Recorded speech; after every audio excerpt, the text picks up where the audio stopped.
Je suis ravi d'accueillir Robert Guerres, entrepreneur familial, Monsieur Rolex pour les uns, Monsieur lobbyiste pour les autres.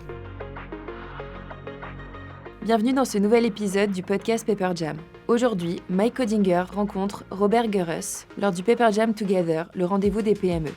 À découvrir les clés du luxe retail entre tradition familiale et expérience client. Robert, quand vous le croisez, ce que vous n'allez pas pouvoir ne pas remarquer, c'est qu'il vous regarde du haut.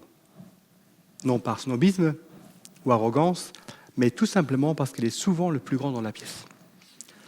Et lorsque vous vous engagez en conversation avec lui, vous allez rapidement observer qu'il a des choses à dire et qu'il aime bien se faire entendre. Ensuite, vous allez remarquer son regard intensif, ses yeux clairs et son air espiègle. Il vous parlera au choix, enfin à son choix, de service client, de qualité, du centre-ville, de l'internationalisation d'entreprises luxembourgeoises, de leadership et parfois aussi de montres. Une fois n'est pas coutume, aujourd'hui, Robert, tu devras répondre à mes questions. Mais d'abord, quelques extraits de son CV. Membre élu à la Chambre de commerce depuis une dizaine d'années, membre du board de l'Axma Confederation depuis près de 30 ans, président de la mutualité de cautionnement depuis quelques années, mais membre depuis plusieurs décennies, ancien président de la Fédération des jeunes dirigeants, entrepreneur familial depuis plus de 30 ans, et j'arrêterai là, mais non, je parle encore juste de Knock, où tu as ouvert boutique il y a 13 ans, à peu près. On ne s'est pas mis d'accord sur les dates encore. Robert, ma première question, comment se passe chez toi une journée type? Combien de jours compte ta semaine?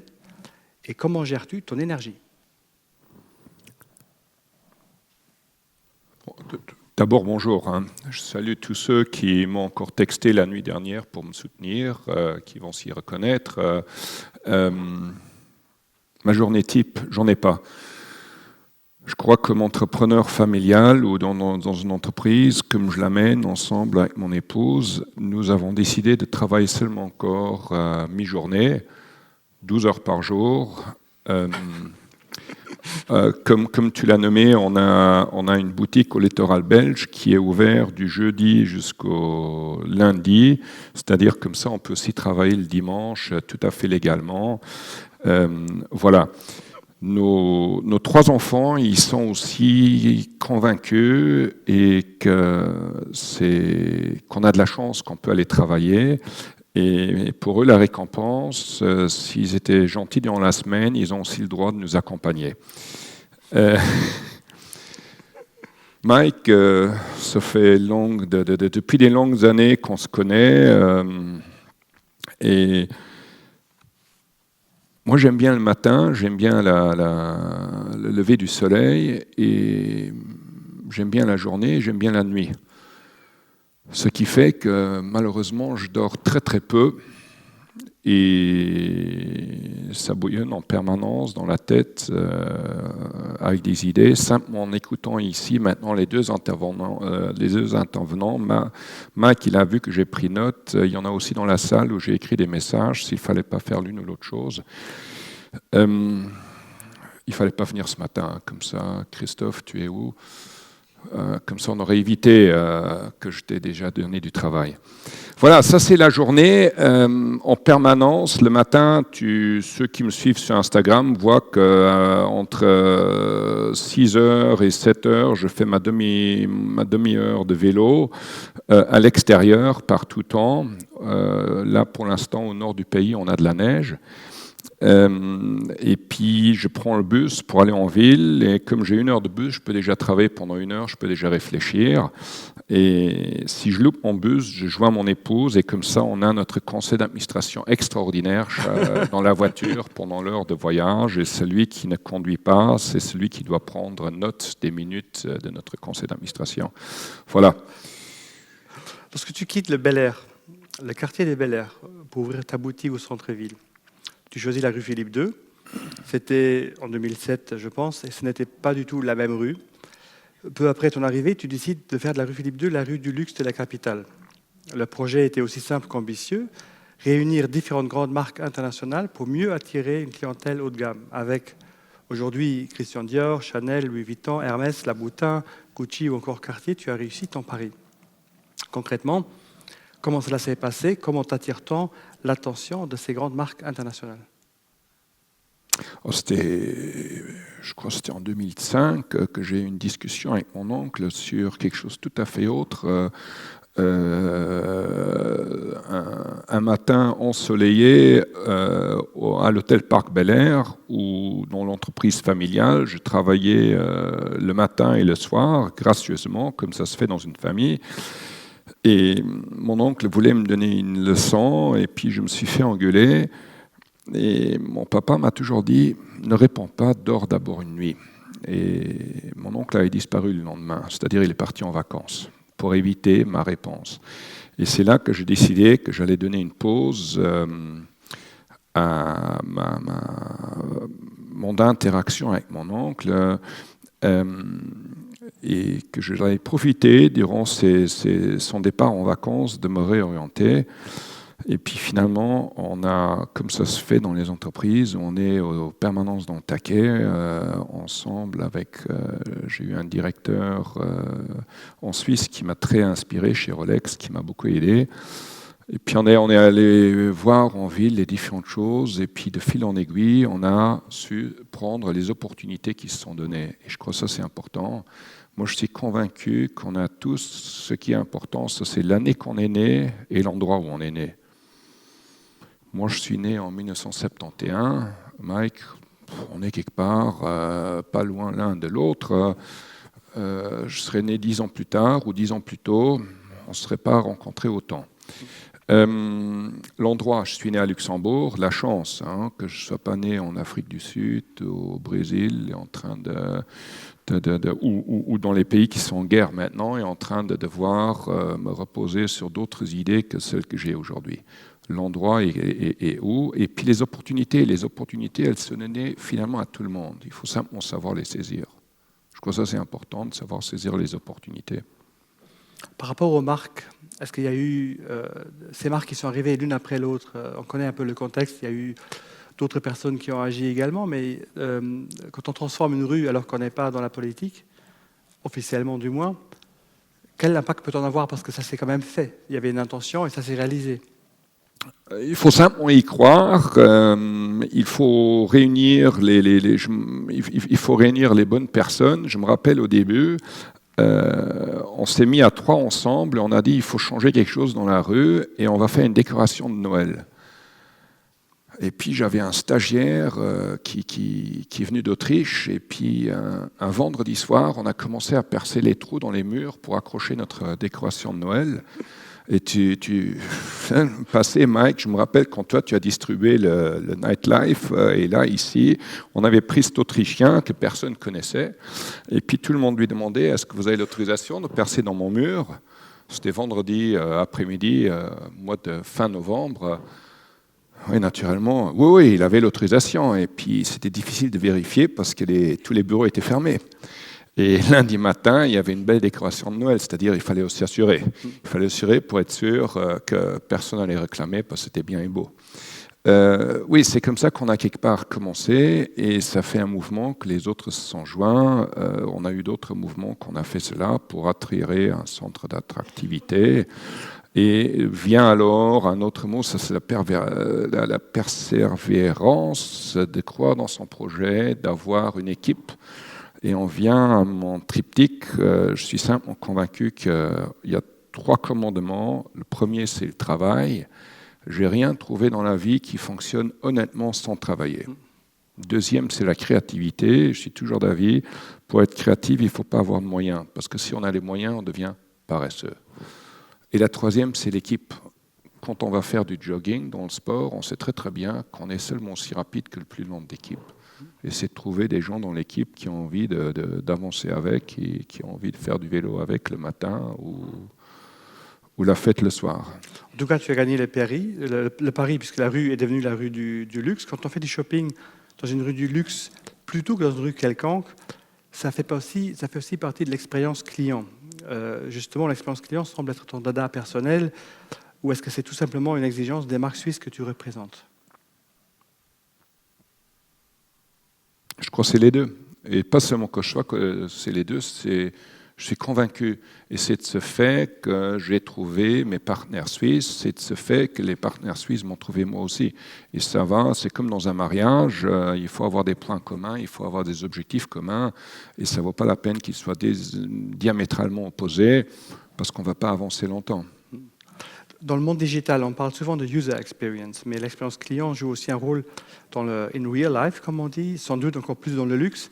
Ça se joue dans le détail. Est-ce que tu peux nous illustrer des exemples concrets de ce que tu essayes d'appliquer, ce que les gens y remarquent de façon inconsciente, mais qui est très calculé et très organisé de ta part? Alors ceux qui me connaissent, ils savent que je ne sais ni lire ni écrire et que je veux simplement être pragmatique et déjà dissocier le service, l'expérience client. Je suis convaincu qu'elle n'a rien à faire avec le luxe. Mais qu'elle se pratique et qu'elle va faire la différence. Et à nouveau, c'est toujours avec des exemples, j'étais en Suisse, il y a mon téléphone portable qui tombe par terre, pas grave, j'ai un téléphone de réserve et je me rends compte que la carte ne jouait pas, il fallait avoir un adapteur. Et je me suis réalisé que j'étais dans une station de ski et que le prochain boutique de Swisscom se trouvait à 45 minutes. Alors, premier constat, à Luxembourg, on a l'habitude que tout se trouve à 10 minutes. Là, il fallait faire 45 minutes. Je fais 45 minutes de route, je gare ma voiture, je rentre. J'ai oublié mon portefeuille à l'hôtel. Merde, je vais faire l'aller-retour.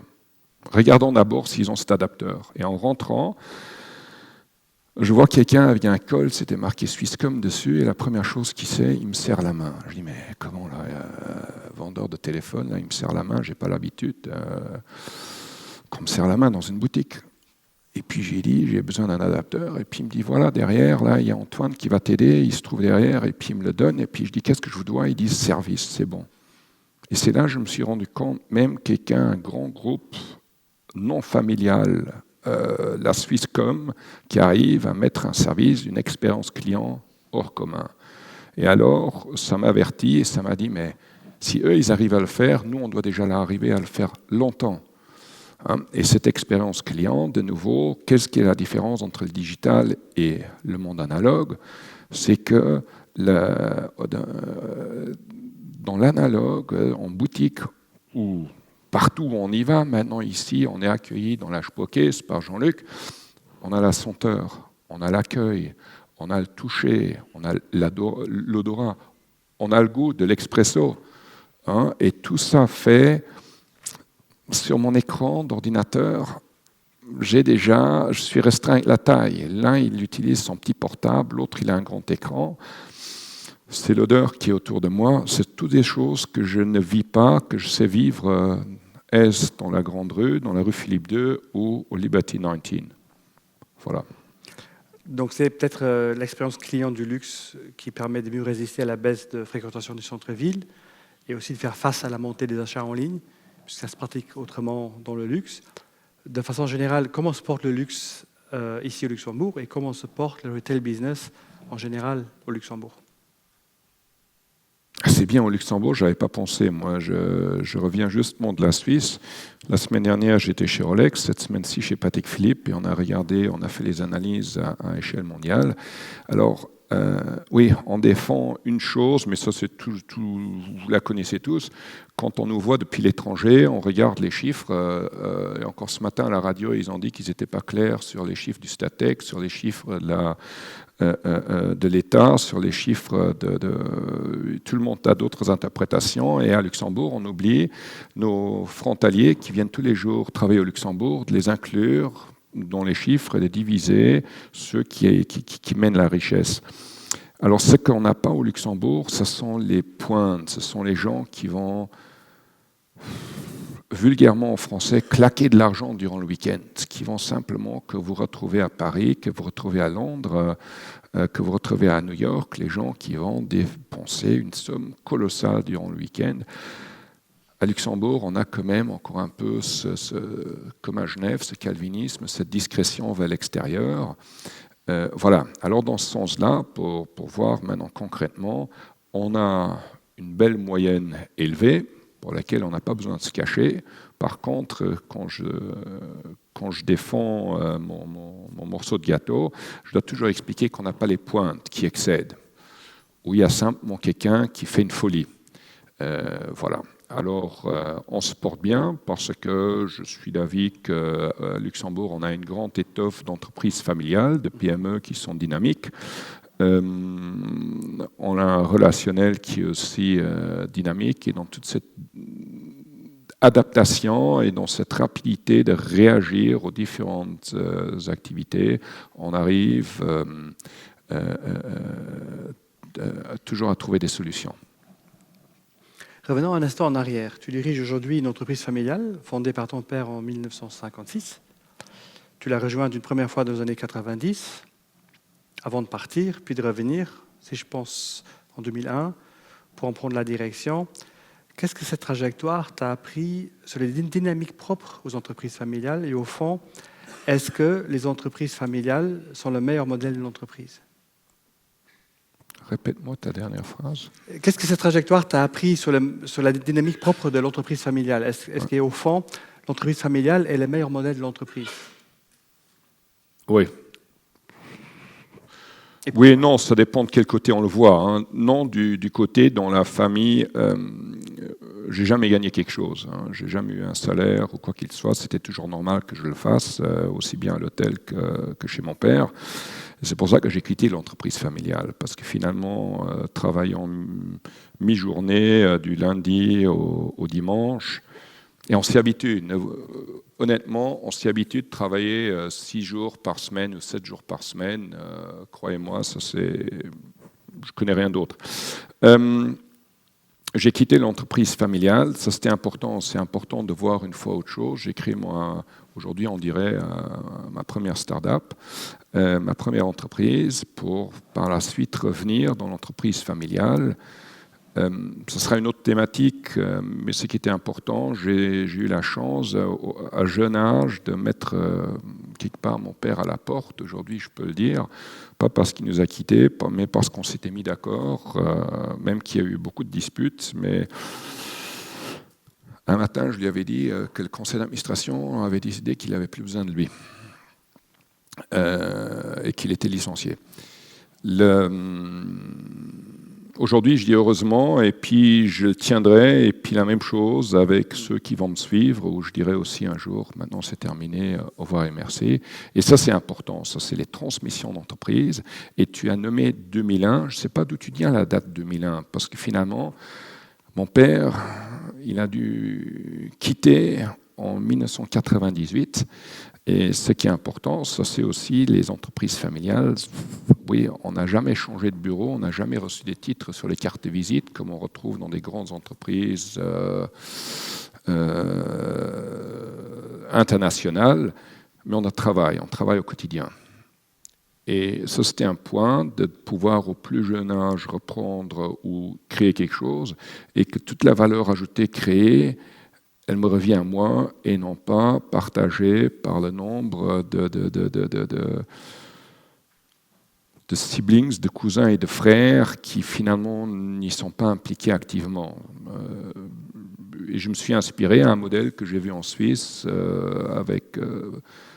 chez Patek Philippe, où il y a toujours un qui reprend l'entreprise, le site industriel, et c'est quelque chose qu'on retrouve aussi de nouveau au Japon, où il y a des entreprises dans la 16e génération, et le plus important, c'est qu'à chaque génération, on a un cadre clair de transmission, et qu'à chaque génération, il y a une transmission qui se fait, et la next gen qui reprennent, ce qui est aussi important, c'est que leur développement, ce qu'eux, ils apportent pour l'entreprise, soit reconnu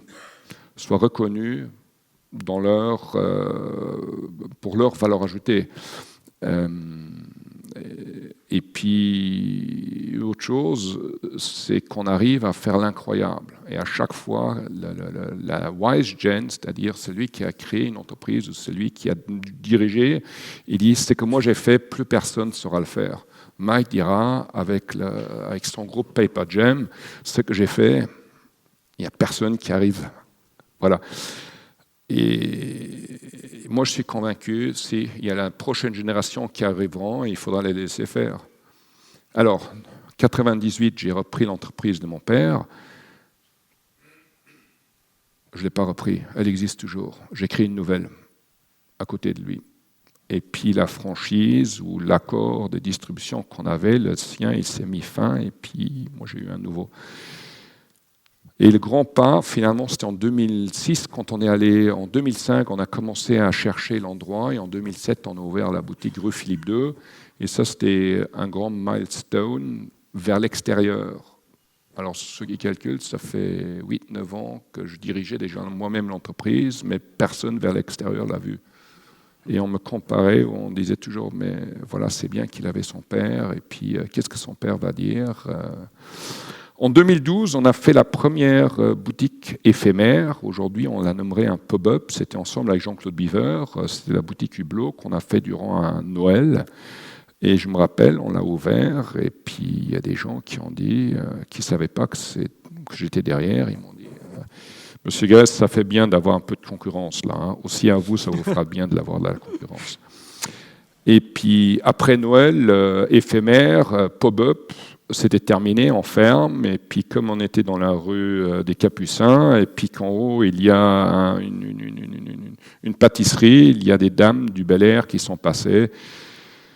Et ils ont dit, pauvre papa, hein, voilà à peine qu'il a ouvert la boutique, déjà qu'il doit la fermer.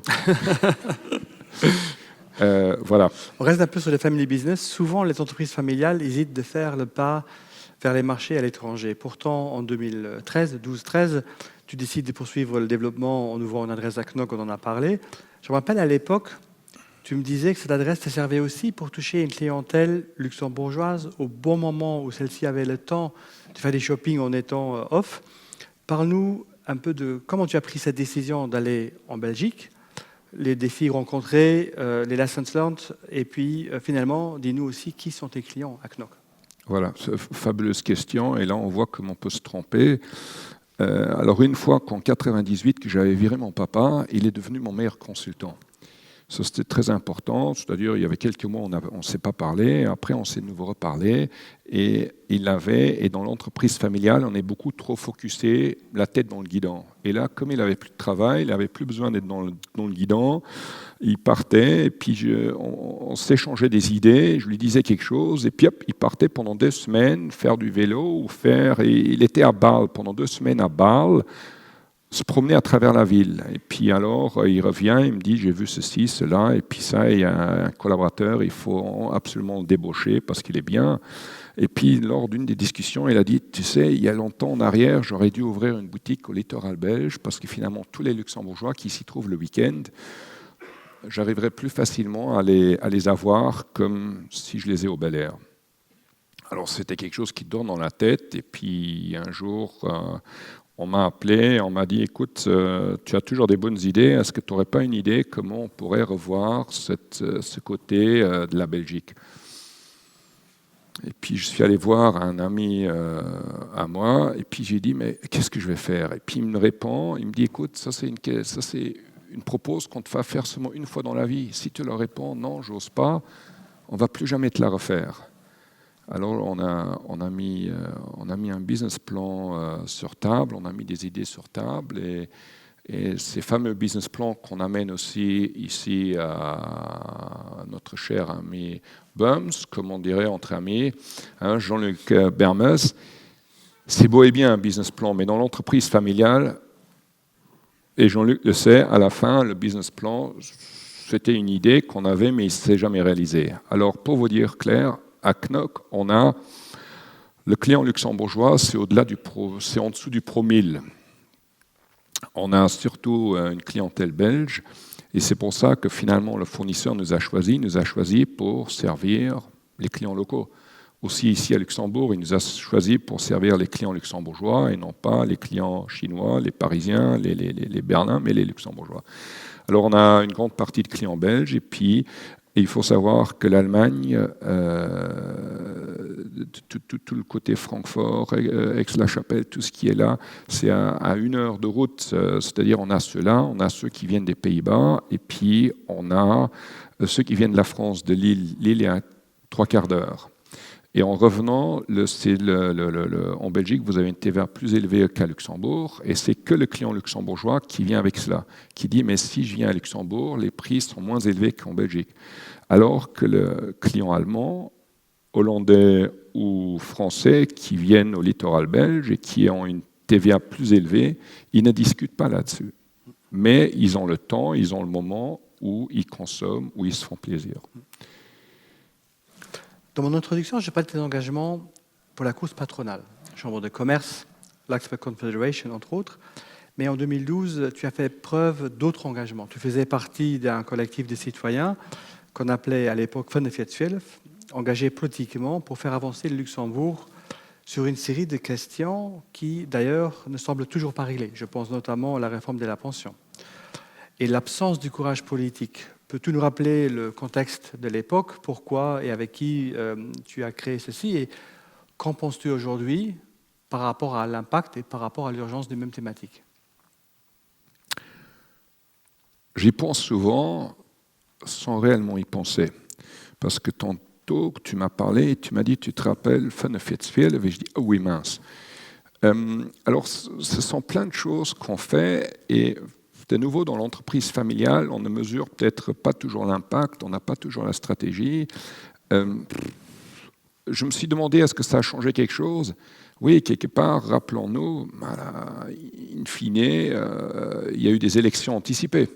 Alors, je ne veux pas dire que c'était dû au Vernefjetsfjell, mais c'est comme dans nos entreprises, dans nos PME. On ne sait pas pourquoi il y a quelque chose qui s'est fait. Il y a plein de facteurs. Je crois que c'était un des facteurs qui a fait aussi en sorte qu'on a fait des annonces en public, qu'il y avait quelque part la population qui s'est remise. Tu sais, Mike, ça c'est comme dans le marketing. Henry Ford disait que 50% du marketing ne valent rien, mais il ne savait pas laquelle des 50%. Et ça, c'est ici aussi. Et là, on revient de nouveau à l'entrepreneuriat. Il y a des choses qu'il faut faire. Et de temps à autre, il faut... Non, pas de temps à autre. C'est important de se rappeler de ce qu'on a fait qui valait rien. C'est-à-dire, il ne faut pas le refaire une deuxième fois. Et de se concentrer, finalement, sur ce qui a bien fonctionné. Mais il y a les thinkers et les doers. Moi, je suis un doer. Le matin, je me lève, quand j'ai une idée, je veux la transposer. Et ça revient là-dessus. Et ce sont toutes ces initiatives, ce n'est pas une stratégie, ce n'est pas quelque chose qu'on a choisi, mais on rentre dedans, dans un mouvement. Et à la fin de la journée, je suis quand même convaincu que c'était au bon moment, au bon endroit. Et qu'il y a des choses qui se sont faites et qu'aujourd'hui, on en parle encore.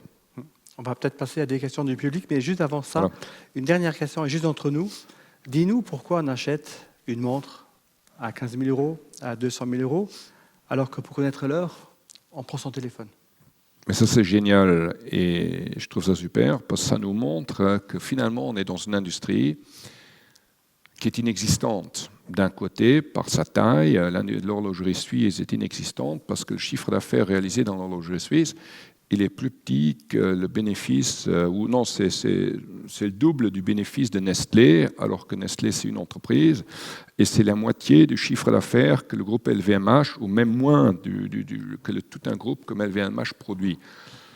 C'est là mon propos. Je dis toujours l'industrie horlogère suisse n'existe pas. Et d'ailleurs, vous avez tous, quand vous avez acheté votre voiture ou votre téléphone portable, il n'y a personne qui vous a dit « paye 50 € de plus, tu auras cette notion de temps ». Partout où nous sommes entourés par la notion de temps. Alors voilà, c'est comme aller dans une boutique, la senteur, le toucher, c'est cette expérience, cette prouesse mécanique. Il y a plein de petites choses. Ce n'est pas une recette générale, mais c'est pourquoi est-ce qu'on a une œuvre d'art à la maison et non pas au musée? C'est la mienne, c'est moi, j'ai travaillé pour. Voilà, elle est chez moi au mur. Je vais la montrer à tout le monde ou je vais seulement la montrer à moi. Ça, c'est une chose. On a l'autre chose, ça, c'est le côté technique. Hein, la montre mécanique, elle base sur des valeurs qui ont plus que 500 ans, alors que le digital ou la montre à quartz est venu dans les années 60. C'est de pouvoir dire, ici, j'ai quelque chose qui fonctionne par rapport à mes propres mouvements, que j'ai vraiment pas besoin, mais ça fait plaisir. Il y a plein de choses autour de nous que nous faisons qu'on n'a vraiment pas besoin. Est-ce qu'on a besoin de manger des chips le soir? La nutritionniste vous dirait non. Ils sont quand même bien, hein, et la bière, elle est bonne, c'est les fraîches. Voilà, et ça c'est ce qui est important. Et puis finalement, on revient à la user experience, à l'expérience client. C'est toute cette expérience autour qui doit être superbe, qui doit être. Et puis on avait le 10x6, le 6x10. Vous voyez, ça c'est la dyslexie. Je ne sais plus si c'est ce que c'était, mais c'était 6 minutes parler, 10 personnes. Voilà, il y avait un X au milieu où j'avais parlé de la user experience et justement des gens qui achètent, pas pour acheter, mais pour vivre ces différentes expériences. On a une cliente qui revient à chaque fois et finalement, ce n'est pas pour le bijou ou la montre qu'elle achète, mais c'est pour le bon moment qu'elle passe en boutique. Et puis, elle revient plusieurs fois et puis elle doit dire, là, je dois économiser. Et puis, elle revient et je dis, je ne vous paye qu'une partie. Mais la finalité, c'est qu'elle pourrait, Jean-Luc n'a pas le droit de le dire, mais le mari à la cliente m'a dit, écoute, elle pourrait le payer tout de suite. Mais finalement, elle aime bien venir en boutique et boire un petit expresso et de discuter. Et voilà. Alors chacun retrouve de nouveau son expérience quelque part et à nous de la créer. Et finalement, on est des créateurs d'héros. On crée les héros. En rentrant le soir avec un beau sac en orange, couleur orange, d'Hermès, ou un sac vert de Rolex, croyez-moi, vous êtes un héros. Et quand vous m'invitez le soir chez vous à manger, que je vous ramène des fleurs et que vous me dites non, pas besoin, c'est moment, oui, mais je l'ai quand même fait. Alors c'est là où je dis on est des créateurs d'héros. Parce qu'on crée un héros, je suis l'héros en offrant. Voilà. Merci Robert. Adèle, est-ce que tu as des questions du public ?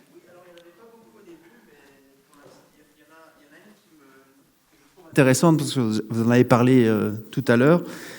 Dans une entreprise familiale, qui va être le successeur élu chez vous et quand pensez-vous qu'il sera le moment de lui céder votre place ? Alors, céder la place hier. Pardon ? Céder la place hier. Moi, je suis simplement convaincu et en créant, alors c'est de nouveau l'expérience faite. Mon père, lui, il avait seulement une chose, c'était son entreprise, et puis c'était à Bel Air. Et puis il donnait 256 arguments pourquoi il devait le faire à Bel Air. Quand j'ai créé ma première entreprise, elle a été créée de sorte que je savais la vendre à tout moment. Et toutes les entités que j'ai fait jusqu'à maintenant, j'ai pour chaque entité un chiffre en tête, et s'il y a quelqu'un qui m'offre, je vais dans la poche, je dis voilà la clé, c'est à toi. Non, alors ça c'est une chose. La deuxième chose, c'est la succession. Je suis en permanence en train de chercher quelqu'un qui va me remplacer. Et je l'ai aussi trouvé en cours de route, autrement on n'aurait pas eu les développements. Du simple fait, le travail que je maîtrise, le travail que je sais faire, mais si je sais mettre quelqu'un d'autre sur ce même travail, pendant ce temps, je pourrais de nouveau faire d'autres choses, je pourrais m'occuper d'autres choses. Voilà. Alors, il faut simplement être convaincu, ceux qui viennent derrière moi, je suis convaincu, ils sauront le faire mieux. Du simple fait que c'est simple, ils ont seulement besoin de s'inspirer à ce que j'ai fait et de rajouter encore une couche. Et quelque part, avec l'âge, je comprends, il y a certaines choses qu'on ne veut plus faire. Et on commence à devenir fatigué. Et on n'a plus cette même énergie, et c'est là où les entreprises arrivent en déclin, et qu'il faut absolument éviter, parce qu'on a construit une énorme valeur ajoutée, et puis vient la génération qui suit, et la génération qui suit, ça ne doit pas être quelqu'un en ligne de sang, alors ça c'est trop macho, ou trop de dire non, ça doit être mon fils, c'est déjà sexiste, alors que j'ai la chance que j'ai 5 enfants, dont la majorité des filles, et de dire, mais ça peut être les enfants, mais ça ne doit pas être les enfants.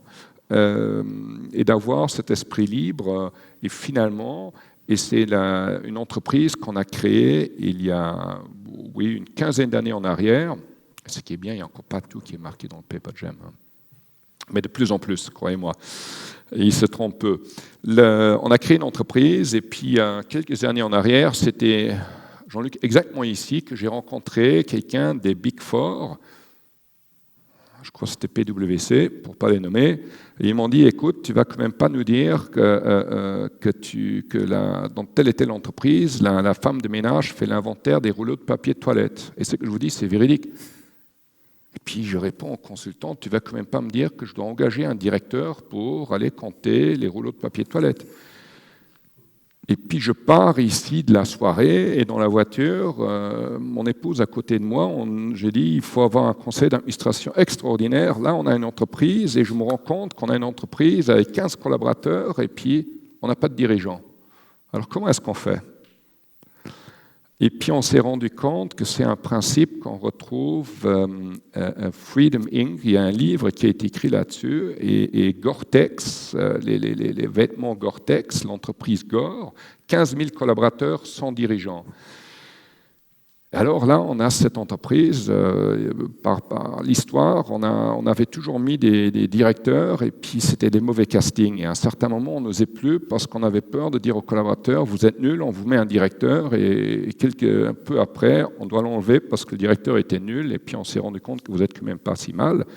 Alors dans cette entreprise, on n'a pas de femme de ménage, mais on a un homme qui nettoie l'entreprise et il est tellement content qu'il a pas la responsabilité, parce qu'il y a des gens qui ne veulent pas avoir de responsabilité, mais qu'il a les compétences et qui, lui, s'occupe de nettoyer l'entreprise. Et que c'est lui qui peut commander s'il faut avoir du produit, s'il faut avoir des papiers de toilette. Et quand il part 2 semaines en vacances, il veille à ce que durant ces 2 semaines, tout soit bon. Parce que ce sont ses collègues autour qui auront autrement des soucis. Et on s'est rendu compte que chacun a ses compétences, et à travers ses compétences, le but, c'est simplement, à chaque fois, que ça se passe le mieux pour l'entreprise. Et à un certain moment, il y a un élément qui ne rentre plus dedans, mais alors c'est collectivement, on nous dit, on a un collaborateur, on n'est plus dans la même vision, on doit se séparer. Et la même chose, on nous contacte en nous disant, il y a des compétences qui nous manquent, il nous faut encore quelqu'un. Et la même chose, la collectivité décide, là on a un collaborateur qui fait quand même énormément et on revient sur les salaires qu'on a vus ici, qui a énormément d'engagement et collectivement ils sont convaincus que ce collaborateur, il doit recevoir, il mérite d'avoir une prime qui est même supérieure à celle qu'eux ils reçoivent. Et c'est très intéressant, je suis convaincu qu'on n'arrive pas à le faire partout, mais là, on a réussi à faire une entreprise sans dirigeant. Et on pourrait continuer sur ça très longtemps, mais ouais. Adèle, tu n'as plus de questions parce qu'on n'a plus le temps. Oui, Voilà. je sais, je vais quand même en prendre une, mais il faudra être très bref. Ouais. Il y a 2 questions de consommateurs frustrés un peu. Il y en a une, il y a visiblement quelqu'un dans la salle qui a commandé une montre Rolex Daytona Panda depuis plus d'1 an et qui est très impatient visiblement de pouvoir la porter et donc il demande est-ce qu'il y a moyen de l'avoir plus vite. Et il y en a un autre qui a posé une question, mais c'est de manière anonyme, donc je ne pourrais pas donner le nom. Est-il normal d'avoir autant de listes d'attente pour avoir des produits patients ? Voilà. Oui, alors l'histoire de la Panda, elle est loin là. On a changé, on vient de barrer. Non, je fais une blague. Oui, ça c'est justement les entreprises familiaux. Alors nous, on représente 2 marques et l'une, elle est dirigée par une personne et l'autre marque, c'est la plus grande fondation actionnaire au monde qui détiennent cette marque. Et ces 2 marques, ils ont une indépendance financière et une indépendance de production. J'explique, financièrement, ils n'ont pas d'actionnaires qui décident ce qu'il faut faire ou des clients tellement importants qui décident leur stratégie de production, les stratégies commerciales. Et l'indépendance de production, c'est qu'ils font tout eux-mêmes, ils ne sous-traitent pas. Naturellement, ce qui dit en ne sous-traitant pas, on a une croissance interne. Et on n'a pas une croissance de rachat ou une croissance de sous-traitant en disant à quelqu'un, tu sais quoi, maintenant, vas-y, tu te débrouilles, moi je m'en fous comment, mais je te commande et je te paye.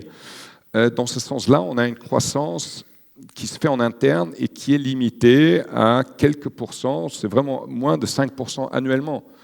Mais on les a. On a cette croissance qui se fait. De l'autre côté, on n'arrive pas à s'imaginer.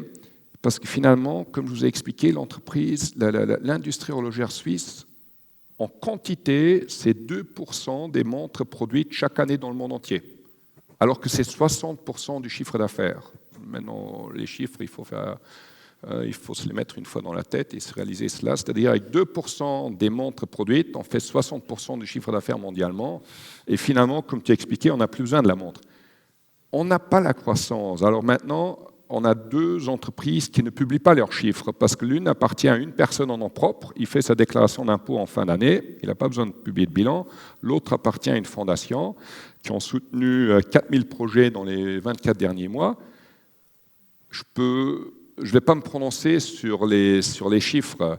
Par contre, quand vous avez une boutique où on a une relation 1 à 100, c'est-à-dire on a pour une pièce qui nous est livrée, on a 100 demandes. Alors les gens disent, oui, mais est-ce qu'on ne peut pas produire plus? Maintenant, imaginez ça, on double la production. 2, il y aura toujours 98 personnes, on triple la production. 80, ou pour les Genevois, 97, et les Belges, des gens, voilà. Et ça, c'est la difficulté, c'est malheureusement, j'ai lu peu de livres, j'en ai lu un, c'est Hunger in Paradise, c'est de mourir de faim au paradis, et c'est ça. Quelque part, on est au paradis et on analyse du matin au soir, mais où est-ce qu'on va mourir de faim? Et ça traite de Lego, Coca-Cola et de Nokia. Et vous connaissez ces grandes entreprises et vous avez vu ce qu'ils ont arrivé à faire ou pas. Voilà. Merci. Merci Robert, merci Mike. Vous pouvez les applaudir. Merci Robert.